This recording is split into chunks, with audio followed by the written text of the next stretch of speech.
so hot in here. Hi, I'm Noah Fortnite. Roller coasters appear in many video games, such as GTA, Mario, Lego Batman, Minecraft, fucking Roblox. And me, whenever I see a roller coaster in video games or in life, I freak the fuck out because I'm a huge fucking roller coaster nerd. And honestly, my obsession with roller coasters is actually down to video games. And that all started with one game in particular. A beloved franchise, a cult classic, a game that would strike a chord with me and many other kids, creating an obsession. A game created by one of the most legendary developers for roller coaster video games, and that game was Thrillville.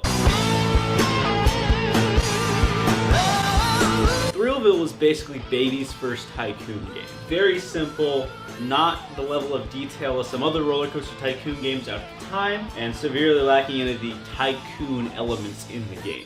But what it didn't have in Tycoon aspects, it made up for in hundreds of mini games. Chatting with your guests, getting a girlfriend, corporate espionage, building roller coasters, building racetrack. Hold on, Noah. Did you say corporate espionage? Why, yes I did, smaller Noah.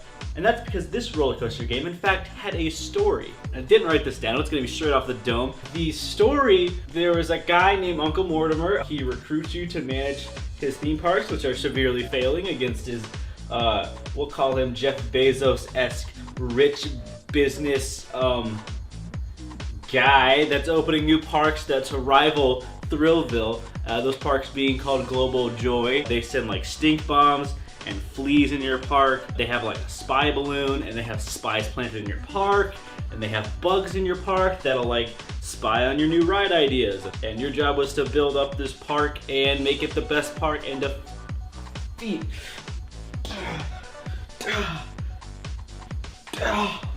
defeat Global Joy and reign supreme as the best theme park in the world. In this, under the Thrillville banner, there were 5 different parks with 3 different subsections of each park. A Pharaoh one, there was like a Knights one, there was like a China one, there was like a werewolf one, there was like a horror one, there were superheroes, there were dinosaurs, giant robots, there was space invasion. And I put so many goddamn hours into this game because I was obsessed at the time with this game. When I got my hands on the sequel, dear God, it ramped that obsession up so much because of all the new graphics and the new WoW parts and the new parks and the new mini games and the new spies in your park and fucking robots visiting your park. This video game, in fact, was very mid-2000s heavy, as you can see by some of the people walking around in this park, but also the music being played in this park. It had this song in the game. It had this song in the game.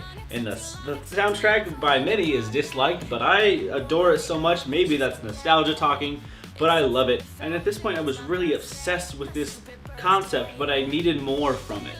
And that's when my dad introduced me to a little game called Roller Coaster Tycoon 3. Now, if you are a part of the Roller Coaster Tycoon community, you are very fucking well aware of what Roller Coaster Tycoon 3 is and did for this genre of games. But if you most likely aren't, here's a little backstory. Roller Coaster Tycoon 1 and 2 were extremely successful and made by this guy named Chris Sawyer, who basically did it all by his fucking self. A goddamn legend, creating an entirely new genre that would span many of games. And then when it came time to make Roller Coaster Tycoon 3, Chris Sawyer decided to get some help from Frontier, one of the best developers inside the roller coaster genre of video games. They also got help from the most sleazebag dirt shit company, Atari, who completely fucked over the game after this game, but we will get back to that. And it was fucking revolutionary because you could do so many more things in Roller Coaster Tycoon 3 than you could do in the past 2 games. Plus, it looked a shit ton better. And they had 2 really amazing expansion packs. And this game seemed like the perfect Roller Coaster Tycoon game, and it was for the longest time. Up until then, there hadn't been a real Roller Coaster Tycoon game put on the market. But then, as we have previously discussed, Atari, the dirtbag company, released Roller Coaster Tycoon 4 on mobile.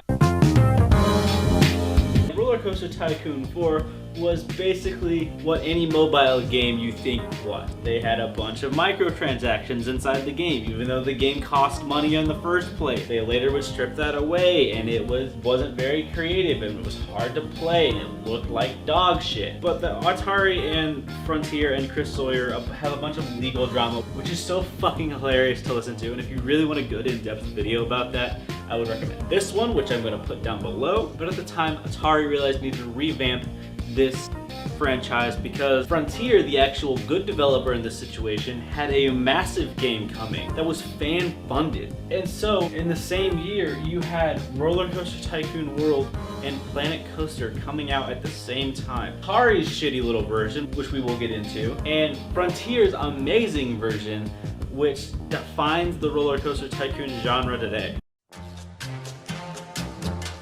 Bad news first, Roller Coaster Tycoon World may have had the name Roller Coaster Tycoon attached to it and that franchise with it, but that's pretty much it. It's a very glitchy game. It looks almost exactly the same as Roller Coaster Tycoon 3. It is so terrible compared to its competition, and is severely outmatched by the much better and much more fun and entertaining version, Planet Coaster. Planet Coaster defines what Roller Coaster Tycoon games are today. So much immense creativity in the game with Steam downloads and the ability to just place literally anything fucking anywhere. People have taken and built entire recreations of parks, built entirely new parks centered around their own ideas, created amazing, crazy fucking coasters and crazy fucking parks. And that ability is at literally anyone's fingertips. After so many years of not having a Roller Coaster Tycoon game, Planet Coaster was everything the fans could have imagined a brand new Roller Coaster Tycoon game should be. I, like many others, have poured hours, days into this game, creating so many different parks and ideas and roller coasters and rides. And it currently sits in my top 10 favorite games of all time. I think it's hilarious that Atari can try to capitalize on this franchise and genre, even though the genre already has its king. And as well as many other different games that are still a lot better than this piece of garbage. And this video is my thank you to Frontier for making my childhood as fun as it was, and for making my adulthood just as fun. So thank you, you fucking king. I severely miss roller coasters. I really hope to go on a Midwest tour of the best roller coasters, but until then, I'll have to stick with the best Roller Coaster Tycoon game ever to be made. Thank you for watching. I am very sweaty, my apartment is very fucking hot, and for some reason my AC doesn't work. But be sure to watch my last video / series right over here, and be sure to subscribe for any future videos that may come out, and be sure to have a nice day and stay safe out there.